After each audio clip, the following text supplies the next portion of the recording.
will start the class by reciting Namo Tassa 3 times. Namo Tassa Bhagavato Arahato Samma Sambuddhassa. Namo Tassa Bhagavato Arahato Samma Sambuddhassa. Namo Tassa Bhagavato Arahato Samma Sambuddhassa.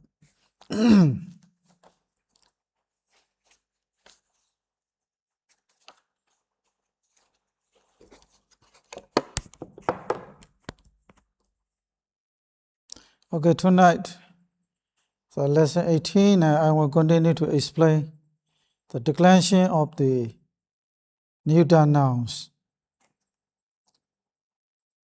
Hôm nay thì Sando sẽ tiếp tục với cái bài 18, mình sẽ chia về cái danh từ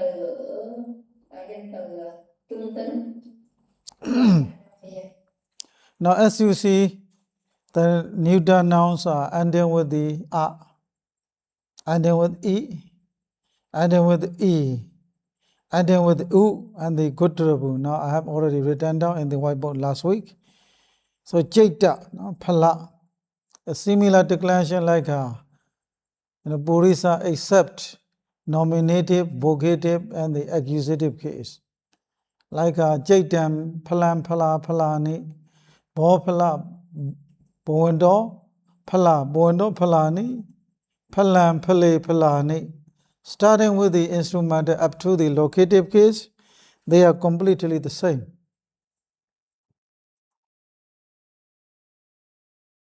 You compare the neuter gender chitta together with purisa or which one, sir? Purisa, except the nominative, vocative, accusative case, all of the instrument up to the locative case, the declension are the same as a purisa. Yes, okay, I see. Thì như các bạn đã thấy như các bạn đã thấy thì ở cái neuter gender thì như vừa rồi thì có nói là giống như là chitan, Athi, Sudi, Jakku, Bojaku thì từ chitan đó thì khi mà mình chia nó cũng giống như cái từ masculine gender của Lisa, nhưng ở đây thì từ cái sử dụng cách đến cái vị trí cách thì nó hoàn toàn là giống với lại của Lisa, nhưng mà nó chỉ khác nhau là từ cái chủ cách, hô cách và đối cách thì nó khác nhau. Yes, Sandra. Like you can see, ati, no special case ending. Ati ni. Now ati, when you join to the ni at that time, short vowel change into the long vowel. Ati ni. Ati ni. And the vocative case is bo ati. Boendo ati ni. Now accusative case is ati ni. Now from the instrumental up to the locative case, they are the same as muni declensions. Thì như mình thấy ở trên bảng đó, mình sẽ thấy là từ ati, thì cái từ ati này á, thì chủ cách nó là ati, ở cái đơn dạng số ít là ati, số nhiều nó là ati, và có là ati ní. Thì mình lưu ý ở đây là chỗ mà khi mình cộng với ní thì cái âm y ngắn sẽ trở thành y dài, ati ní. Vocative thì mình sẽ dùng là vô ati và wanto ati ní. Ở acoustic thì mình sẽ có là ati ní. Thì từ cái đối cách, xin lỗi, từ cái sự yêu cách đến rồi đến vị trí cách thì nó hoàn toàn giống với cái từ vô lý. Now locative case, now instrumental case, now as you see, athena, ati hi, ati bi. Dative case, athena, athesa, athena. Ablative case, athena, atisma, athema, atihi, atibi. Genitive case, atheno, athesa, athena. Now for the locative case, atismai, athemi, atisu. So now you can see they are similar to the previous declensions like a muni. Thì ở trên bảng mình sẽ thấy là từ cái mà sử dụng cách là mình sẽ thấy ở dạng số ít là mình sẽ là athena, số nhiều là athini, athini. Đây thì k là gì? Atheno, athesa. Yeah, sorry, I'm trying to translate the digit K. Và tạng cách thì đối với cái tạng cách này thì mình sẽ có dạng singular đó là athino, athisa, còn dạng số nhiều là athinam. Mà đối với lại xuất thứ cách thì mình sẽ có là dạng singular, dạng số ít là athina, athisma, athima. Còn dạng ở số nhiều thì mình sẽ có là athihi, athibi. Nó là long ồ nha mọi người. Ở cái sở thuộc cách này thì số ít là mình sẽ có athino, athisa, số nhiều mình sẽ có athinam. Thì trước năm đó cái y này cũng trở thành y già luôn. Locative thì mình sẽ có là vị trí cách thì mình sẽ có là athimin, athimi. Và ở số nhiều mình sẽ có là athisu. Thì mình sẽ thấy là từ cái đối cách đến xuất xứ cách một lần nữa là mình nói là nó giống hệt với lại cái từ mà trước đây mình chia đó là munity. Okay. Now you see similar the sudi, sudini. No different. Sudi. Now jakuni. Now gudrabu. Like for the sudi, like a sudini. Bo sudi, boendo sudini. Sudini. From the instrumental up to the locative like sudina, sudihi, sudibi, and so on. Similarly for the jaku also jakuni. For the nominative case singular, plural is jakuni. Now vocative also the same. So accusative case is, this is a nominative, this is a vocative, this is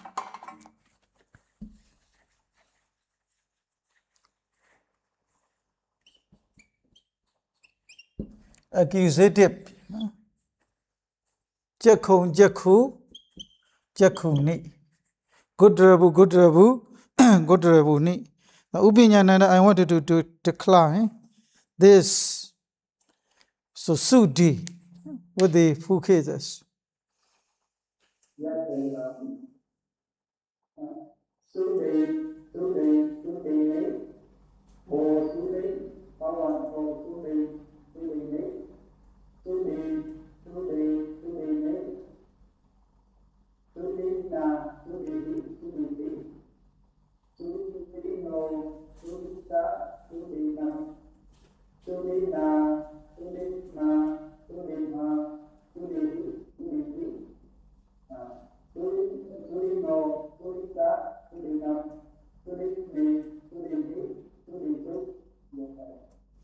Sudi Smay, Sudi Mi, Sudi Su. Okay. Now the Susada, I wanted to decline. Jakku.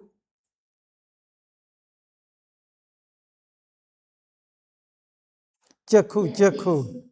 Okay. Yes, madam. Jakku.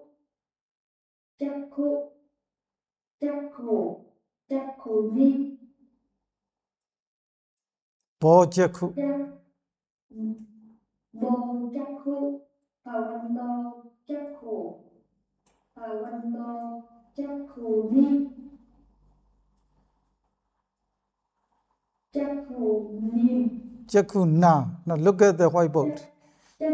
Jakku Na. Okay. Jakku Na. Jakku Ni. Jakku Hi. Jakku Hi. Yes, I know. Okay. Jakku Ni. Jakku Ni. Jakku Ni. No. Okay, no, this. No, Jakku Ni. Now you look at here. Here. From the instrumental up to the locative the same. Now like you have to do like a Jakku Na, Jakku Hi, Jakku Bi. Okay, Jakku Hi. Okay, carry on. Dative. Jakku No. Jakku No. Jakku Sa. Jakku Nam. Okay. Jakku Na. Jakku Sama. Jakku Sma. Jakku Hi. Jakku Bi. Jakku No. Jakku Sa. Jakku Nam. Jakku Bi. Jakku Hi. Jakku Su. Jakku Smay. Jakku Su. Jakku. Ni. Jakku Hi. Jakku Su. Okay. Now similarly, Gutrabu. Now Gutrabu Ni. Bo Gutrabu. In the vocative case, it is short power. Bo Gutrabu. Powendo Gutrabu Ni. Gutrabu in the accusative case. Gutrabu Ni. From the instrument up to the locative case, Gutrabu Na. Gutrabu Hi, Gutrabu Bi. Okay, for the declension of the Gutrabu, who will decline? Who will do the declension of the Gutrabu? Yes, let me request Sada. Translate. Nhìn lại trong lớp cái vị nào describe cái từ Gochapu vị nào describe được mở mic lên được mà. Vậy cô xin mời chị vị có tên là Tâm Hiền nhé. Dạ, vị Tâm Hiền mở mic lên.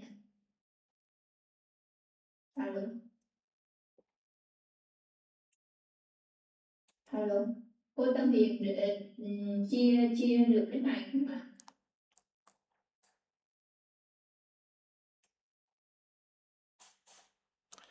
Gutrabu, nothing to change. Gutrabu Ni. Like a Jakku Ni.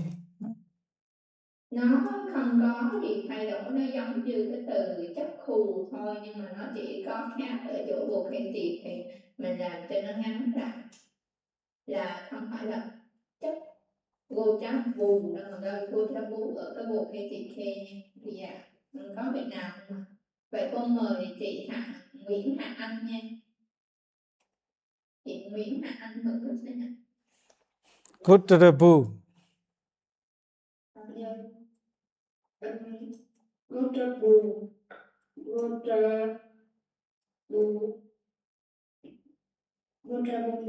Okay.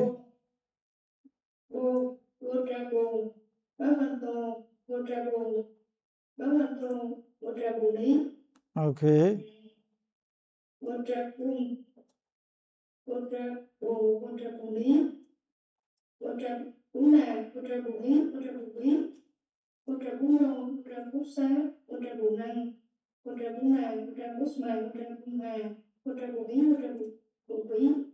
Putra Pus, no Putra Pusa, Putra Punam, Putra Pusmin, Putra Puvin, Putra Pusu. Okay, good Busmai. No? Good Busmai, good Bumi, good Busu. Okay, so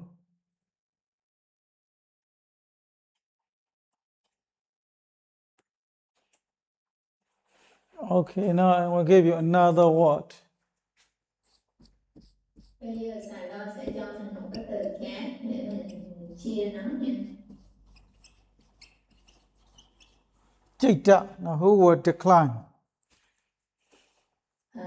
Rồi cái từ này cho là từ chitta, nó cũng là từ ở cái dạng là neutral gender, thì mình decline nó giống như là từ cái bạn Kagan vậy đó. Thì trên lớp mình cô xin mời một vị chia cái từ chitta nha. Dạ cô xin mời chị có tên là Diệu Đài. Dạ mời vị có tên là Diệu Đài mở mic ra. Dạ. Chaitam, Chaita, nị. Tại vì cái mạng internet ở hiện tại nó đang hơi bị phức tạp. Bạn là cô Diệu Đài không có chia được đúng không ạ? Dạ, tức là nói Diệu Đài nói cô có nghe không cô? Dạ nghe rất rõ. Dạ ơn, tại vì là thế nào? Okay. Yes. Chaitam. Chita ni. Okay. Poko Chita, Bhavantu Chita ni. Chita ni. Chitte nhá, chitte ni, chitte ti. Okay. Chitasa, Chita nhá, Chita nhá. Chitasma, Chitama, Chita, Chittu, Chitatu. Chitte ni, chitte ti. Chaitena. No? Chaitena, okay. Now, ablative case. Chaitasma, Chaitama, Chitasma, Chitama, Chaitato. Chitatu. Chitte ni, chitte ti. Okay, now Chitasa, Chitana, Chitasmi, Chitami, Chitte su. okay. Okay, now we are going to study page number 45. Giờ mình mở bút ra trang 45 ạ. Now, Uttara Singha, no? Upper rope. Upper rope means for the monks. There are two ropes, no? Upper rope and the lower rope. Upper rope is called Uttara Singha. Thì đối với một vị tăng thì người ta sẽ có hai cái y, một cái y trên và một cái y dưới. Thì cái y trên này nó sẽ là tiếng Bali mình gọi là Uttara Sangha. Okay, now the next one is Ekamsa, one shoulder. Ekamsa, you can divide Eka and Ansa. Eka means one. Ansa is shoulder or side. That is why we translate one shoulder or one side. Thì từ thứ hai là mình sẽ có từ Ekamsa. Thì cái từ này nó sẽ gồm có được kết hợp bởi hai từ, đó là Eka và Ansa. Thì Eka có nghĩa là một và Ansa này thì có nghĩa là cái vai hoặc là một cái bên. Thì cái từ Ekamsa này mình có thể hiểu là một cái bên vai hoặc là một cái bên. Yeah. Okay, now the next one is Kasaka, the farmer. Từ thứ ba thì mình sẽ có là cái từ Kasaka, có nghĩa là nông dân. So the food, so which is offered to the monk, or maybe the food, so which the monks eat, is called not just food, it is Paindapata, you know, Paindapata, alms food. Thì thức ăn mà dành để cúng dường cho một vị tăng thì mình không có gọi là thức ăn nữa, mà mình gọi một cách trang trọng nó là phật thực. Thì cái này mình có thể gọi nó là tiếng Bali, đó là Pindapata. Okay, Dawa amusement. Go on, shall I? Dawa amusement or enjoyment, Mada enjoyment, intoxication. Thì cái từ đau quá này nó có nghĩa là sự vui chơi, sự giải trí, những cái hoạt động mà thuộc về giải trí để mình cảm thấy là có cái sự thoải mái trong nó thì được gọi là đau quá. So Pabanika means merchant, Vanija also merchant, you have already seen. Bhoga means worth. The worth means the properties, the assets, the money you own or you possess are called bhoga. Is that what you guys are? No money, all of your properties, including your house, your car, everything, is called the worth. Yes, yes. Thì cái từ mình gặp rồi đó là từ Babanika, đó là cái vị thương gia. Rồi bây giờ là cái từ tiếp theo là từ Bhoga. Bhoga thì có nghĩa là cái tài sản, nó có thể là gồm những thứ như nhà cửa, những cái thứ tài sản của xưởng của mình được gọi nó là Bhoga. So Mahanama, this is the name of a person. Raga, Lobha, the same meaning, lust.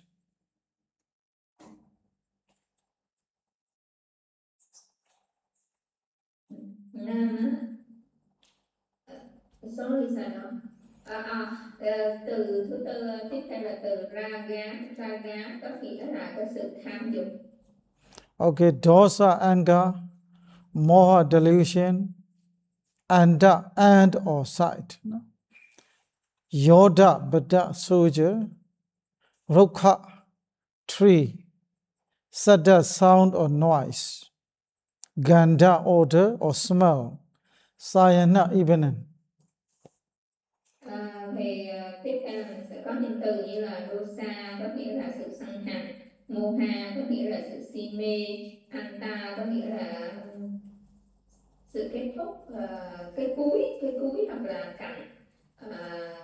Yoda là bata thì có nghĩa là hung lính, dukha có nghĩa là cái cây, Sada có nghĩa là âm thanh hoặc là tiếng ồn, Gana đó là Ganda có nghĩa là cái mùi, Sayana có nghĩa là buổi tối. Okay, now new nouns we are going to study. Asana, seat. When you decline this asana, you have to decline asanam, asana, asanani. Bo asana, boendo asana, boendo asanani. Asanam, asane, asanani, and so on. You are going to decline like this. Thì bây giờ mình sẽ qua cái trung tánh, danh từ ở dạng trung tánh. Thì mình sẽ có từ đầu tiên đó là asana, đó nghĩa là cái chỗ ngồi hoặc là sàn tọa. Thì cái này mình sẽ chia nó thì giống như từ chitta vậy đó. Chitta lý, chủ cách là chitta lý, rồi hô cách là vô chitta, Bhavanto chitta lý. Đối cách đó là chitta lý thì tương tự giống như cái từ chitta mình sẽ chia. Yeah. So pada means food. Viriya, all of nouns are neuter nouns. Now all of them are ending with the vowel a. So you are going to decline all of these. Under the neuter nouns title, you are going to decline like phala. Viriya also effort, endeavor. You will decline like a phala. And here also viriya. No, you are not going to decline viriyo. It is wrong. Nominative case should be viriyam. Viriya, no viriyo. No? Sota, iya, also the same. You are going to decline like this. Thì những cái neutral gender ví dụ như bada, viriya, sota, bojangga, kama thì mình sẽ thấy là nó sẽ là cái nguyên âm cuối của nó là giống như là a, nguyên âm a thì nó giống như mình thì mình chia các cái từ như là chiết tâm vậy.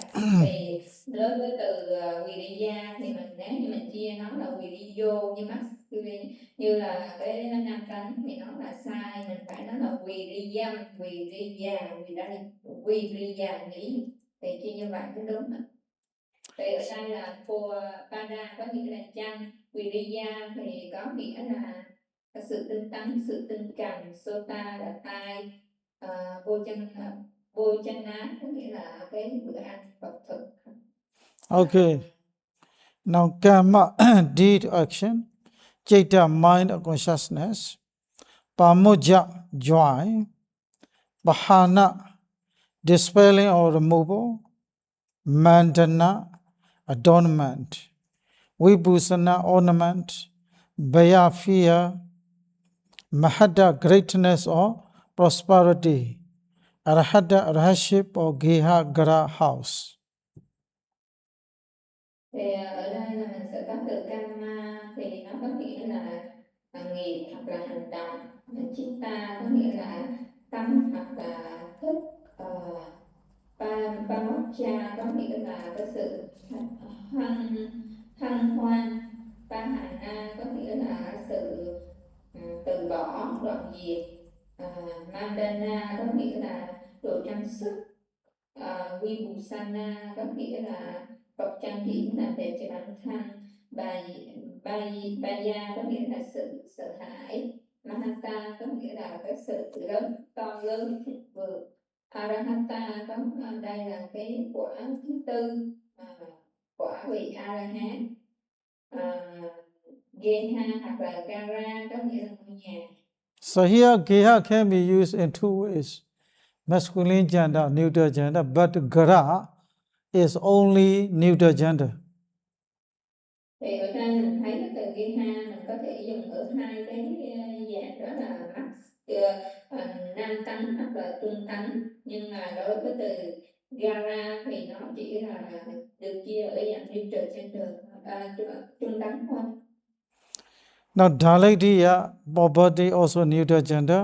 Agara, neuter gender, home. Anagariya, homelessness.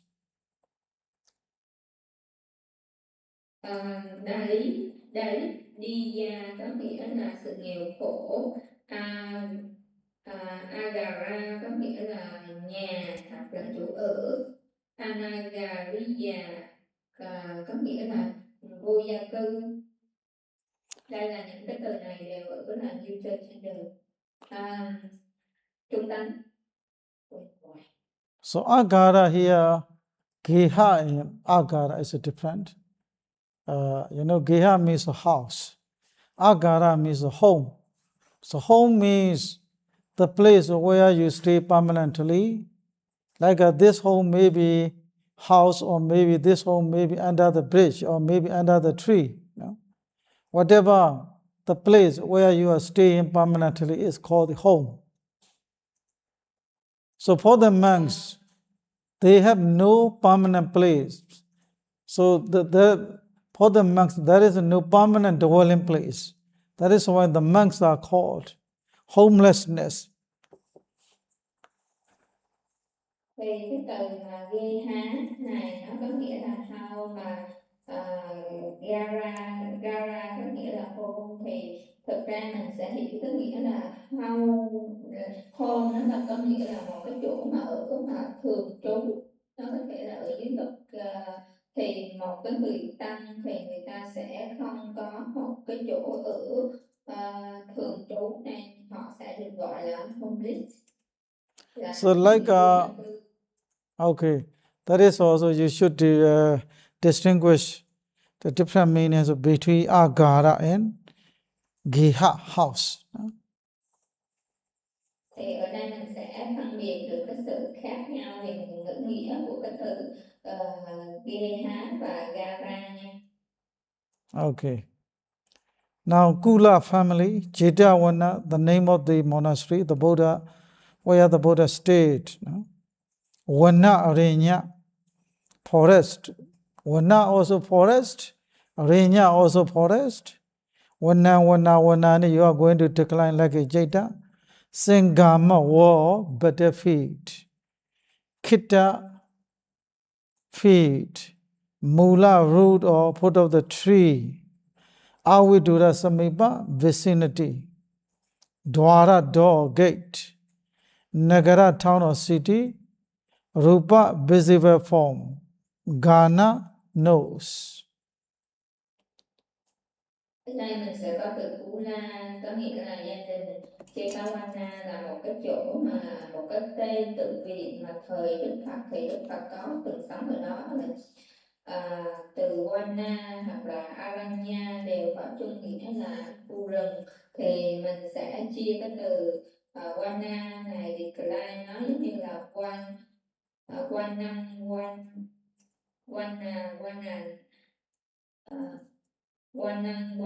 Wanani,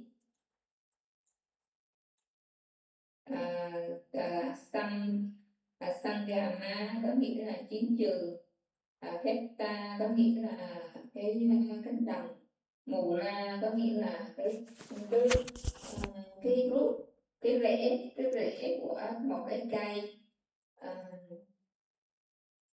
Awidura hoặc là từ Samipa có nghĩa là gần hoặc là hàng số. Dwara có nghĩa là cái cửa hoặc cái cổng. Nagara có nghĩa là cái thành phố hay là cái thành phố. Ruba có nghĩa là sắc và Gana có nghĩa là cái mũi. Okay. Now we are going to see the adjectives. Dahara, yan. Akusala, unwholesome or evil or sinful.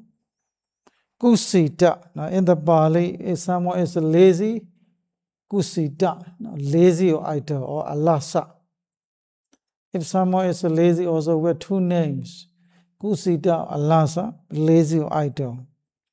For the poor persons, delata, poor, panya, punya, meritorious deed.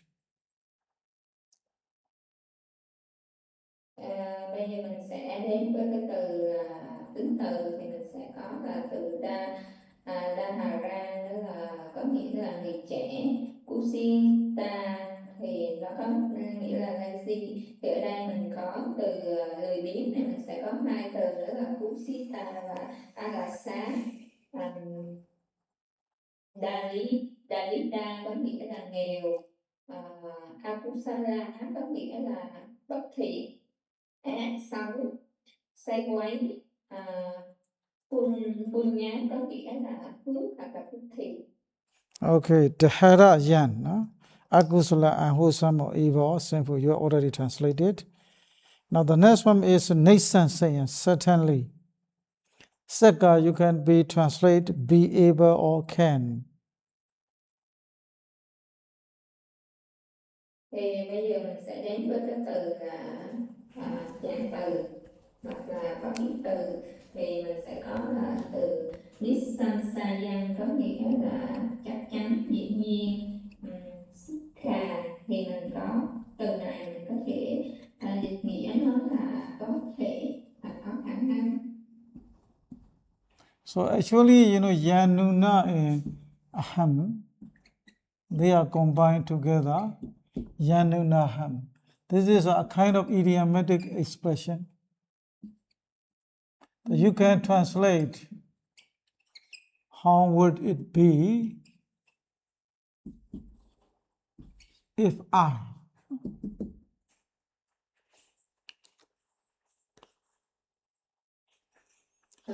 Mình sẽ thấy từ cái bản ra đó là ghi đó là dân muốn nà cộng với lại a thân. Thì khi mình gộp hai cái từ này lại thành điển thì mình sẽ được cái từ là dân muốn nà hăng. Thì cái này mình sẽ hiểu nghĩa là như nó sẽ như thế nào nếu tôi. Okay, now Diwa in the daytime, Sayam evening. Diwa là có nghĩa là ban ngày, còn Sayam có nghĩa là ban đêm. Okay, now we are going to see the verb form. Arabati. The root is rab with the prefix a, arabati, or dahati, gives ear to. The prefix wa, the root is da. So according to the reduplication, I have already explained, da becomes a da da. The first da change into the da, long vowel change into the short vowel. So the next one da is change into the ha. So conjugation is a because a is dropped. A wa becomes o. O dhati. Okay, Sally, you can translate. Bây giờ thì mình sẽ qua cái từ chủ động từ ha. Thì mình đầu tiên mình sẽ có động từ là arapati, thì nó được hình thành bởi cái tiền tố là a cộng với cái root của nó là rap cộng với lại cái hậu tố của nó thì mình sẽ có là vì nó là chú là So penya beti. Okay. nó sẽ cộng với lại cái đuôi của động từ là tí thì mình sẽ có là từ arapati, có nghĩa là bắt đầu. Từ thứ hai mình sẽ có là từ odanati, thì tiền tố của nó là awa, cộng với root của nó là đà, thì cái awa này thì nó sẽ chuyển thành ô, còn cái đà này thì nó sẽ trở thành double lên, thì mình sẽ có được cái từ đà. Thì cái quá trình chữ đà hán này nó sẽ lược bỏ những chữ hát, còn là chữ đà, và cái trường âm nó sẽ biến thành đoạn âm là đà. Còn cái đà thứ hai thì cái đờ đầu tiên nó sẽ bị rớt, nó còn lại cái chữ, và cái hậu tố a nó cũng rớt luôn, nó còn lại một cái chữ hát, thì mình cộng với lại a cộng với tí mình sẽ ra được odanati. Odanati đó nghĩa là để ý đến, chú ý đến. Và từ thứ ba mình sẽ có là banyapeti. Banyapeti thì cái tiền tố của mình là bà, cộng với lại cái root của mình là nhà, thì cái nhà nó sẽ cộng với lại cái caustic hay là Okay. cộng với tí thì mình sẽ thấy là cái nhà này nó sẽ là double lên, cái ending, cái vowel cuối của root nó sẽ bị lược, thì sẽ được cái từ là banyapeti. Okay, the root in nya is changed, is doubled in the middle of the word. Okay, translate. The root in nya becomes a nya in the middle of the word. Cái root nhà thì mình thấy chữ nhà này nó từ cái đơn nó sẽ chuyển thành double lên, vì nó ở giữa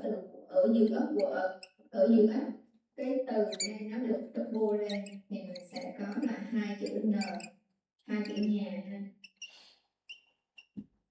So here in the pacha gachati, you have to divide pati a. At that time, e change into the ya. Ta and ya is assimilated to cha cha. Pacha gachati. Tiếp theo là mình sẽ có từ bát cha tí, thì ở đây mình sẽ thấy là cái tiền tố của nó là có hai tiền tố. Tiền tố thứ nhất là bát tí, và tiền tố thứ hai là sẽ là a, cộng với root là root gan. Thì ở cái tiền tố, vì hai cái nguyên âm không thể đến gần nhau nên cái y này nó sẽ chuyển thành y dài, và cái y dài cộng với cái t này nó sẽ bị được chuyển đổi thành cc, đó là đồng vị, thì mình sẽ được còn root gan nó sẽ chuyển thành gacha, thì mình sẽ được cái từ là gacha tím. Okay, now a big word di. No? Word, the root is word because of Judah the a. is a Jurati suffix. In the word change into the long vowel. We have a big word. The prefix is a big. Thì mình sẽ có từ tiếp theo đó từ là âm bí qua đen tí, thì cái tiền tố của nó là âm bí cộng với lại cái root của nó là white cộng với lại cái e này ở xuống là dưới root là cái dấu thứ 7 cộng với tí, thì vì nó là chịu xuống là dưới root nên cái nó sẽ có rút tí ở trong này, tức là làm dài cái âm từ âm a nó sẽ chuyển thành âm dài, thì mình sẽ được là a bí ngoài đen tí, thì có nghĩa là tĩnh lễ. Okay, the next one is ha. The root is ha, ya. Diwadi ya, ha, yati. Now the next one is mama yati. Mama yati is, actually, you know, mama is pronoun. The meaning is mine or mine. This pronoun also taken as a root. In this way, we have the mama. This we call the nominal roots. Shall I translate? Thì ở đây mình sẽ có là từ là hai gia tín thì Không mà biết hà cộng với nha cộng với tí thì mình sẽ được cái từ là hai gia tí là si giả si tà.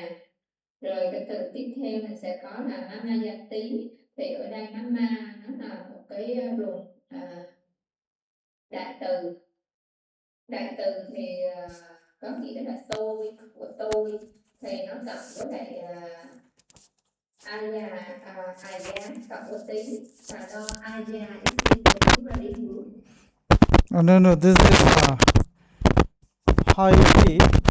In the higher, the root is ha. Ya can be taken as I mean aya is aya. No, aya is no. This is what we call the nominal root. For the nominal root, we use such a suffix aya, e, iya, aya. Okay. Thì tiếp theo thì mình sẽ có từ mana. Like for example, yeah. Sometimes so you will see, Papata is a mountain. Actually, it is not real root. So aya is for the nominal root we use Papatayati. So Papatayati, you can aya, the meaning of the aya, so behave.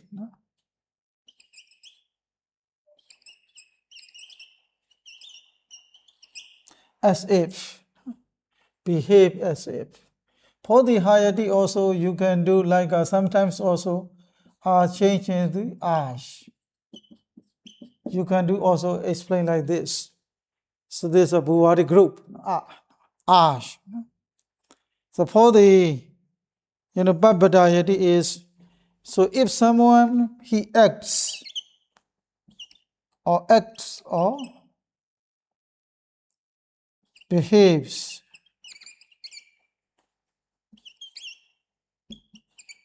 as if mountain. He acts or he behaves as a mountain. The meaning of the ayah is behave or as if or regard or as if.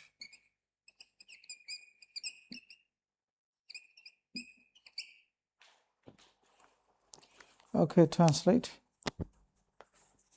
Thì ở đây mình sẽ có lại cái từ mama gia tí này, thì nó là một cái đại từ và nó cộng với lại vì nó là đại từ này, nó sẽ cộng với lại aya hoặc là iya, thì nó cộng với tí thì mình sẽ được cái mà từ xài đo dùng đó là từ nominal, có nghĩa là danh từ, cũng có thể là hư từ.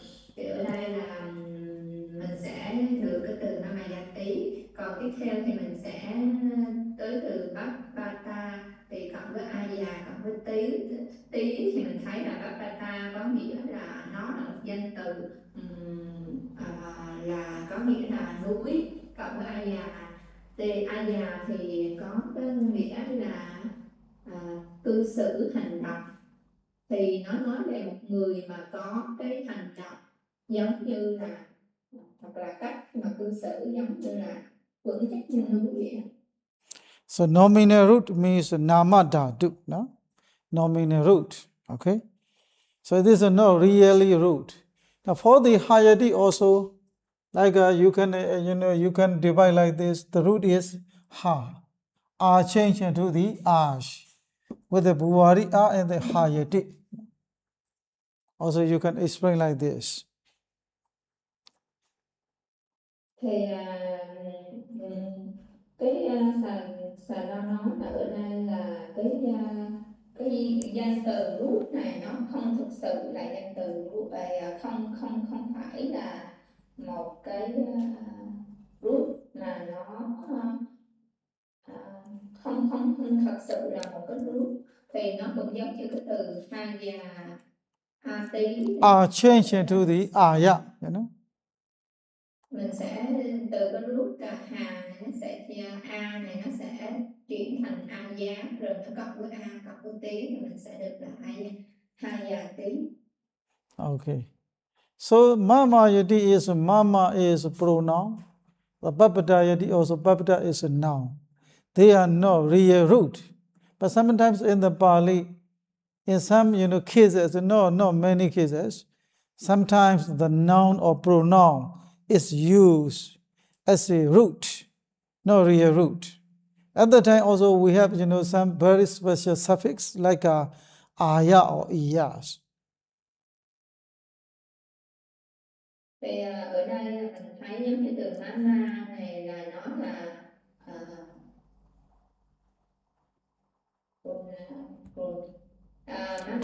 pronoun. Yes. Pronoun, pronoun. Mama có nghĩa là đại từ, hoặc là papata thì có nghĩa là danh từ. Thì ở đây thì nó được sử dụng như là một cái root thôi, nhưng mà nó thực sự không phải là cái căn, nó không phải là cái căn gốc mà nó khi mà nó được dùng như là một cái căn á, thì nó sẽ sử dụng những cái hậu tố rất là đặc biệt giống như là vàng. Okay, this is also a very special form. Mama yati. Later we will see that the meaning. The aya here means to regard as if, treat as if. You treat someone as if you are own, for example. At that time we say aya, regard as.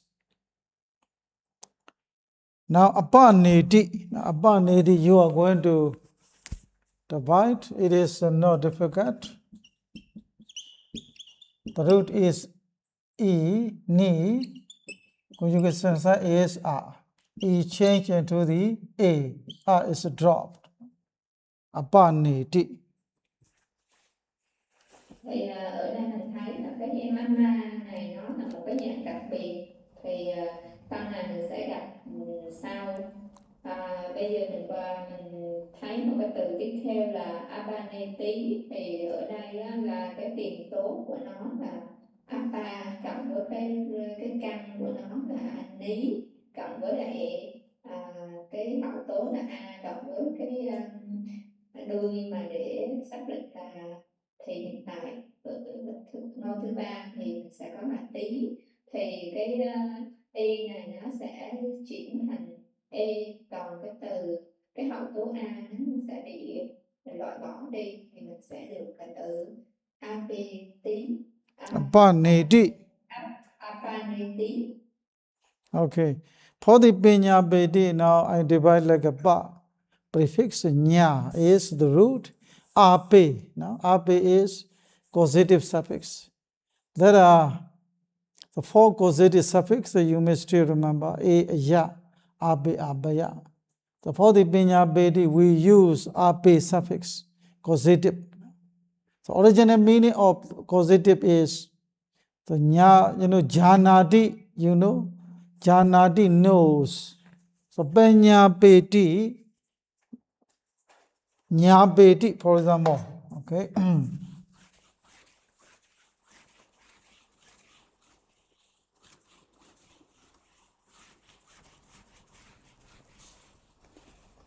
Thì ở đây mình sẽ thấy là cái từ mà AP nó là cái đuôi cái suffix cái hậu tố của cái nguyên nhân, thì mình sẽ có là AP ataya. So ya abeya. Now it is like if you do like this, janati means knows. Now this janati is no causative. Now if you do like this nya and the abe ti nyabeti means to make somebody know. To make somebody know is called nyabeti. So otherwise also you can translate to make known. Nyabeti. Janadi is knows. The same root. Nyabeti is to make someone to know or maybe to make known. Thì ở đây là đối với cái nguyên nhân thì mình sẽ có là những cái suffix cái hậu tố giống như là aya, ake, akaya. Thì đối với cái động từ mình sẽ thấy là chanati có nghĩa là biết, từ cái root mà nha mình cộng với lại cái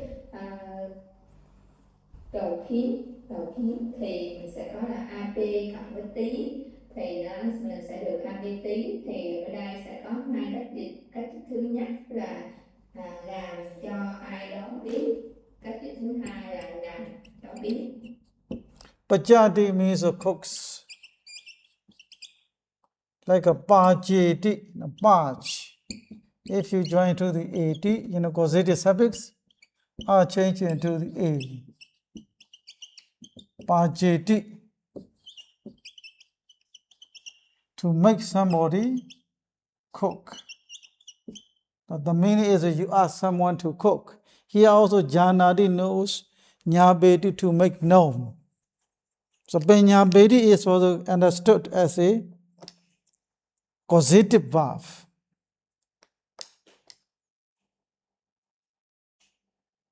Thì ở đây mình sẽ có động từ là bachati có nghĩa là nấu.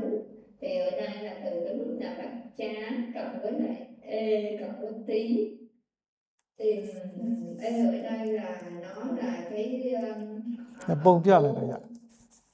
hậu tố của cái cầu khí. Cái cầu khí thì mình sẽ thấy là khi mà e này vào thì nó sẽ làm cho cái thay đổi cái nguyên âm a của root, thì mình sẽ thấy là từ a ngắn sẽ chuyển thành a dài, là mình sẽ được cái từ là bắt chê tí, thì được dịch nghĩa là làm cho ai đó nấu. Okay, Penyabeti lays down rule or promulgate, prepare a seat.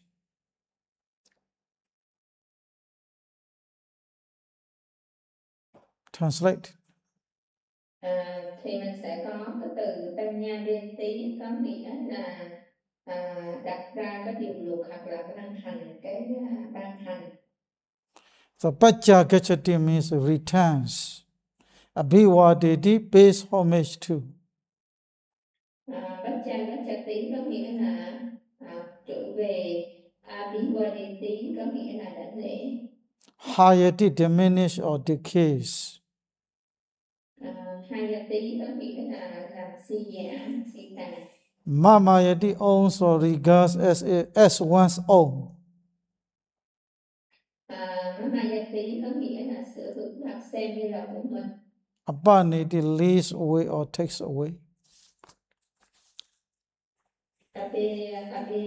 Apaniti có nghĩa là dẫn ra khỏi hoặc mang đi khỏi. Okay, now we are going to learn how to pronounce this word. And now, Ubinyananda, please repeat after me. The other students, or if you want to join, okay. Uttara Singha. เอกมสะกัสสกะปิณฑปาดะดวะมดะปาปนิกะโภกะมหานามะราคะ ဒေါသမောဟအန္တယောဓဗတ္တရုက္ခစဒ္ဒဂန္ဓစာယန္နအာစနပါဒဝိရိယသောတဘောဇနကမ္မจิตตပါမုজ্จပဟာနနောပဟာနပဟာနမန္တနဝိပုစနဘယမဟတ္တအရဟတဂေဟဂရဒါလိတ္တိယအာဂါရအနာဂါရိယကုလဂျေတဝနဝနအရိညစင်္ဂမခိတ္တမူလအဝိဒုရစမိပno samipa you know here is a no e it should be e long vowel e no correct samipa me no me no okay write down samipa no dwara nagara rupa Ghana without dot, okay? Ghana only dantena, not linguena, okay? Ghana without dot. Dahara, Agusala, Kusita,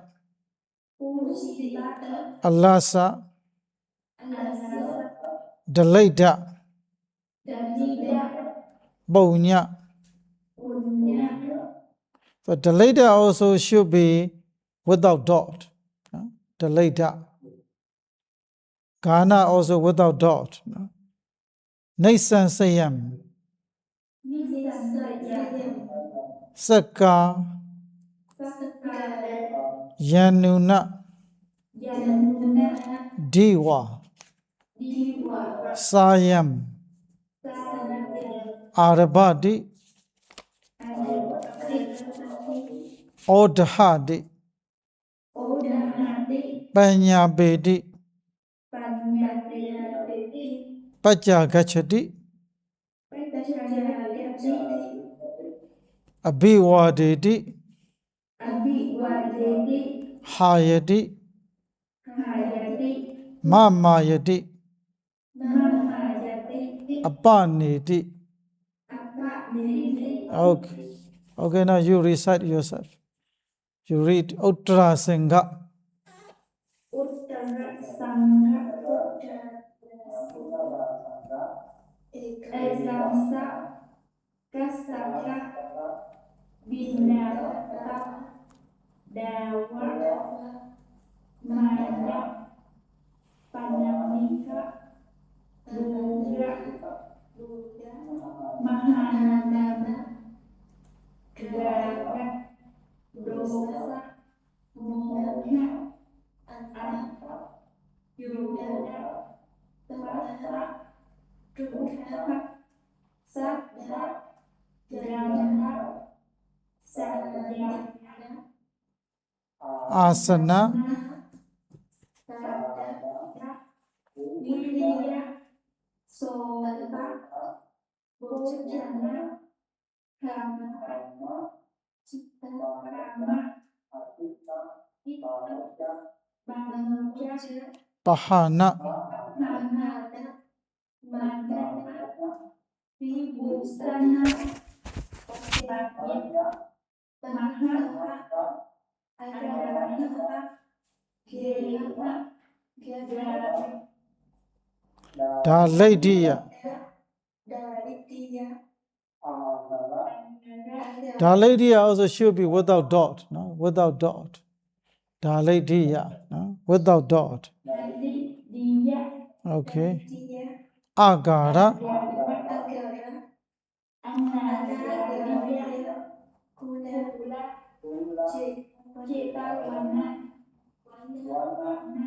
Aranyana Sanggama Keta Mula Amitra Samipa Dora Nagara Kudoma Jana Dhara